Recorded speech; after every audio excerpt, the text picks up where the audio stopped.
Movie की starting में हम एक लाइटनिंग ऑब्जेक्ट को देखते हैं जो कि स्पेस में बहुत तेजी के साथ कहीं पर जा रहा होता है। लेकिन तभी उसकी टक्कर एक सैटेलाइट से होती है जिससे वो पृथ्वी की तरफ मुड़ जाता है। अब न्यूयॉर्क शहर का एक बच्चा जिसका नाम जोश होता है वो अपने टेलीस्कोप से ये सब देख रहा था। अब कुछ ही सेकंड में वो लाइटनिंग ऑब्जेक्ट उसके घर के अंदर एंटर हो जाता है और उसके रूम की दीवारों से टकराने के बाद वो एक फिश बाउल में जाकर गिरता है जो कि उसके पानी को धीरे धीरे एब्जॉर्ब करने लगता है। अब जोश भी ये सब देख रहा था और ये सब देखकर वो बहुत हैरान हो जाता है।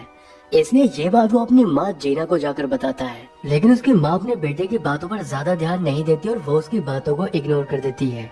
अब यहाँ से हमें 3 महीने के बाद का सीन दिखाया जाता है और हम देखते हैं कि फिर से एक फायरबॉल पृथ्वी की तरफ आ रही थी जो कि साइज में बहुत बड़ी होती है और ये फायरबॉल लिबर्टी आइलैंड पर आकर क्रैश हो जाती है। लेकिन कुछ देर के बाद हम देखते हैं कि वो फायरबॉल कोई और नहीं बल्कि एक आदमी होता है जिसने व्हाइट सूट पहना हुआ था और उसका पूरा मुंह जमीन के अंदर धंसा होता है।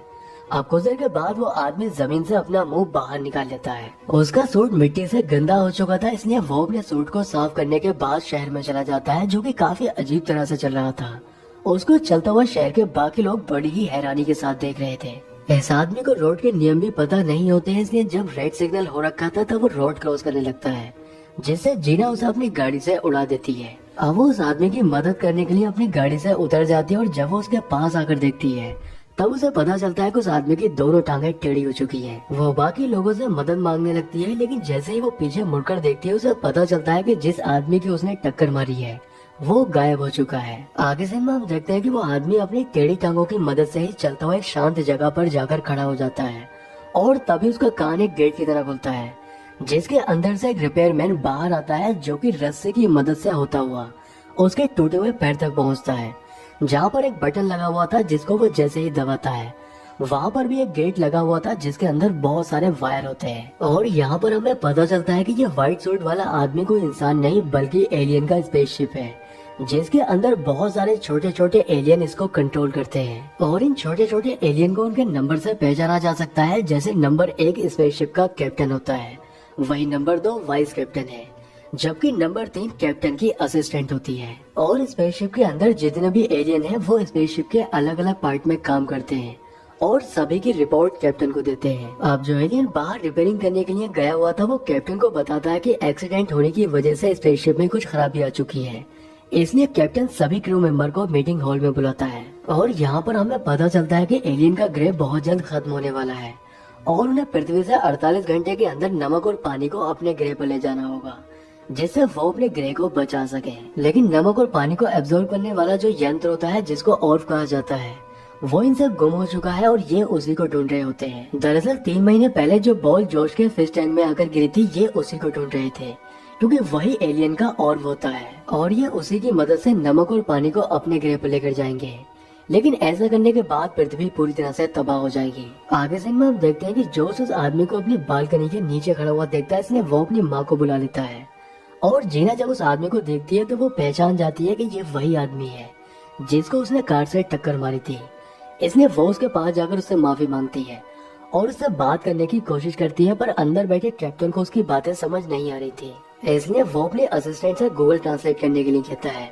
अब नंबर 3 उसे सारी बातें गूगल ट्रांसलेट करके बता देती है जिससे कैप्टन को उसकी सारी बातें समझ आने लगती हैं। जीना उस आदमी को लेकर अपने घर चली जाती है और उससे बातें करने लगती है, लेकिन तभी नंबर 3 की नजर जोश के एक पिक्चर के ऊपर जाती है जिसके हाथ में वही बॉल थी जिसको ये एलियन ढूंढ रहे होते हैं। अब कमांड देने के बाद वो ह्यूमन शिप जीना से उसके बेटे के बारे में पूछने लगता है कि वो कहाँ पर है, लेकिन जीना जैसे ही उसको बताती है कि वो स्कूल गया है वो भी उसको बाय बोलकर यहाँ से चला जाता है। दूसरी ओर हमें पुलिस को दिखाया जाता है जो कि उसी जगह पर पहुँचती है जहाँ पर वो ह्यूमन शिप क्रैश हुआ था और यहाँ से पुलिस को उसके फेस का इम्प्रेशन मिल जाता है जिससे उन्हें पता चल चुका था कि वो आदमी कैसा दिखाई देता है। इधर वो ह्यूमन शिप जोश को ढूंढ रहा था, लेकिन कुछ बच्चे जो ग्राउंड में खेल रहे थे वो उसको आइसक्रीम वाला कहकर चिढ़ाने लगते हैं।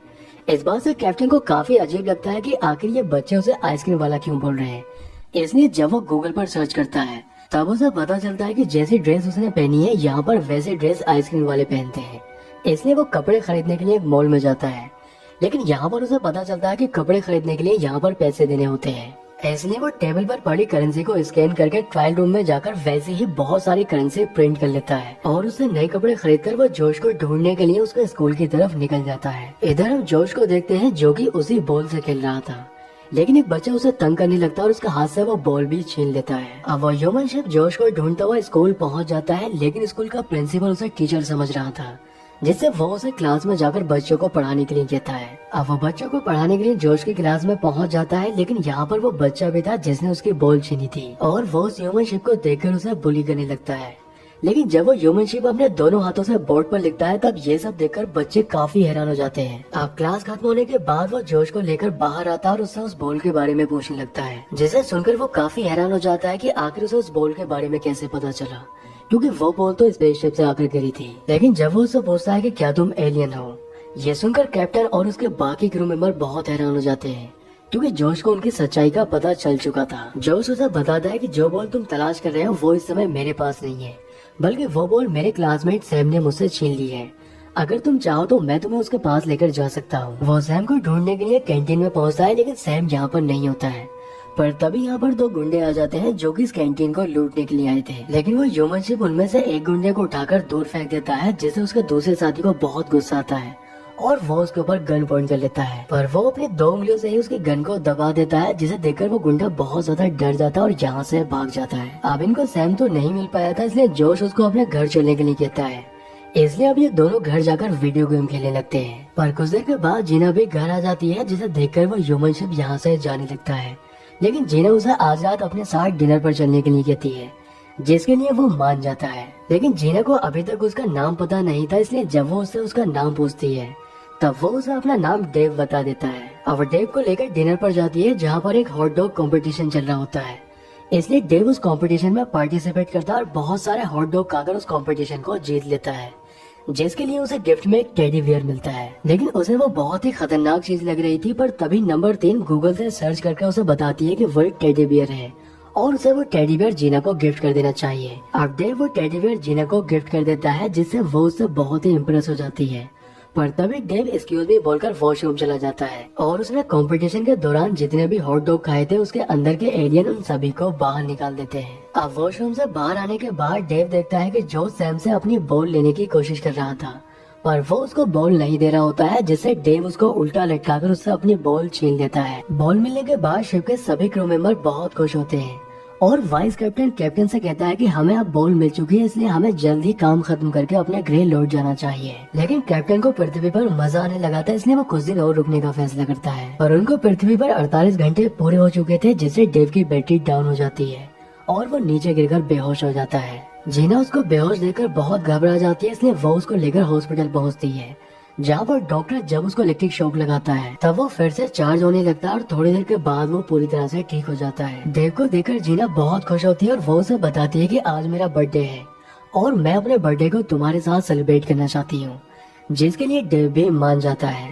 लेकिन शिप का वाइस कैप्टन अपने कैप्टन के ऊपर गुस्सा करते हुए कहता है कि आखिर तुम अपने मिशन को भूलकर उस महिला की सारी बातें क्यों मान रहे हो। पर कैप्टन को भी उसके ऊपर गुस्सा आ जाता है और वो अपने वाइस कैप्टन को यहाँ से भगा देता है। अब जीना अपने बेटे के साथ डेव को लेकर एक क्लब में जाती है, जहाँ पर ये दोनों एक दूसरे के साथ डांस करने लगते हैं। इधर वाइस कैप्टन को ये सब पसंद नहीं आ रहा था, इसलिए वो शिप के बाकी क्रू मेंबर को अपने कैप्टन के खिलाफ ही भड़काने लगता है। आगे सीन में हम देखते हैं कि पुलिस डेव की फोटो लेकर उस हॉस्पिटल में पहुँच जाती है, जहाँ पर उसने इलाज कराया था, और वो यहाँ के सिक्योरिटी गार्ड से उसके बारे में पूछने लगते हैं। तब सिक्योरिटी गार्ड उनको बता देता है कि ये आदमी एक महिला और बच्चे के साथ अभी कुछ देर पहले ही यहाँ से गया है।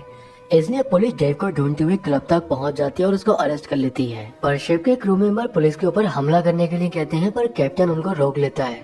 वो उनसे कहता है कि ये लोग सिर्फ अपनी ड्यूटी कर रहे हैं। अब इस बात पर वाइस कैप्टन को कैप्टन के ऊपर बहुत गुस्सा आता है। वो क्रू मेंबर के साथ मिलकर कैप्टन को ही अरेस्ट कर लेता है और इसके बाद वो पूरे शिप का कंट्रोल अपने हाथों में ले लेता है। इसके बाद वो पुलिस हेडक्वार्टर में एक बहुत बड़ा धमाका करता है, जिसमें कई सारे पुलिस वाले मारे जाते हैं और वो डेव को फिर से वही कपड़े पहना देता है। अब इस बीच डेव के कान से निकलकर एक एलियन पुलिस की चाय में गिर जाता है। ये देखकर नंबर 3 को समझ आ चुका था कि वो गलत आदमी का साथ दे रही है, इसलिए वो अपने कैप्टन के पास जाकर उसे आजाद करा देती है। यहाँ पर कैप्टन नंबर 3 से कहता है कि हमें जल्द ही शिप को शट डाउन करना होगा। पर तभी वाइस कैप्टन के आदमी आकर उनको पकड़ लेते हैं और वो उनको वाइस कैप्टन के पास ले जाते हैं, जहाँ पर वो उन दोनों को ही शिप से बाहर फेंक देता है। बाहर आने के बाद कैप्टन नंबर 3 से कहता है कि हमें जल्द ही शिप के अंदर जाना होगा, नहीं तो वाइस कैप्टन पूरी पृथ्वी को तबाह कर देगा। अब ये दोनों शिप के अंदर जाने के लिए कुछ ढूंढने लगते हैं और तभी इनको एक पॉलिथीन दिखाई देती है, जिसको ये हॉट एयर बलून की तरह इस्तेमाल करते हैं, लेकिन जब ये ऊपर की तरफ जा रहे थे तभी इनकी टक्कर एक बस से होती है, जिससे ये उसके वाइपर में अटक जाते हैं। लेकिन बस का वाइपर एक लॉन्चर की तरह काम करता है, जिससे वो इन दोनों को शिप के जूते के ऊपर फेंक देता है और इसलिए अब ये दोनों शिप के अंदर जाकर उसमें कुछ खराबी कर देते हैं, जिससे डेव ठीक से चल नहीं पाता है। पर वाइस कैप्टन को जल्दी लिबर्टी आइलैंड पहुंचना था, जिससे वो वहां जाकर नमक और पानी को एब्जॉर्ब कर सके, इसलिए वो वहां जाने के लिए कार का इस्तेमाल करता है। इधर हमें एक पुलिस वाले को दिखाया जाता है, जिसको अपनी चाय में वो एलियन मिल जाता है, लेकिन वो ये बात अपने सीनियर को नहीं बताता है, बल्कि वो उस एलियन को निकालकर अपनी जेब में रख लेता है। दूसरी ओर हमें डेव को दिखाया जाता है, जो कि लिबर्टी आइलैंड पहुंच चुका था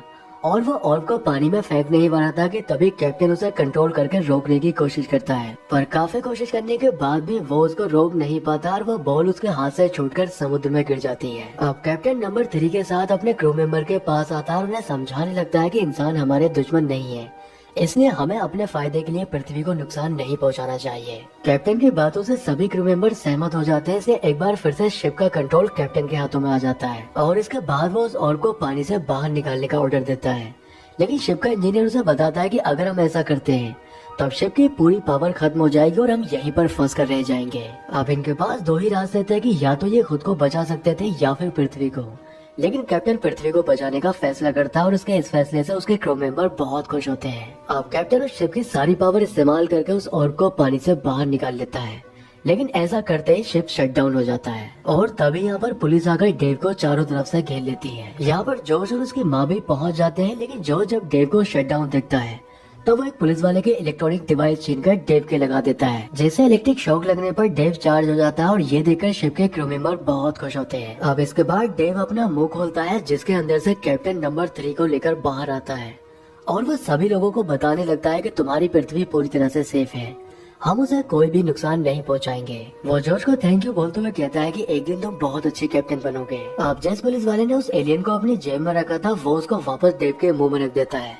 जिससे अब ये लोग अंदर चले जाते हैं और डेव लॉन्च होकर यहाँ से जाने लगता है। लेकिन तभी यहाँ पर FBI की टीम आ जाती है, जो कि डेव के ऊपर जाल फेंकती है, जिससे वो नीचे आकर गिरता है। पर जितने भी क्रू मेंबर थे वो डेव के जूते में आकर बैठ जाते हैं और उसके जूते को उसकी बॉडी से अलग करके यहाँ से जाने लगते हैं, जिसे FBI की टीम भी रोक नहीं पाती है। पृथ्वी को बचाने में नंबर 3 ने कैप्टन का बहुत साथ दिया था, इसलिए कैप्टन उसको प्रपोज कर देता है और इसी सीन के साथ मूवी का एंड हो जाता है। दोस्तों, अगर वीडियो पसंद आया है तो वीडियो को लाइक और चैनल को सब्सक्राइब जरूर करें।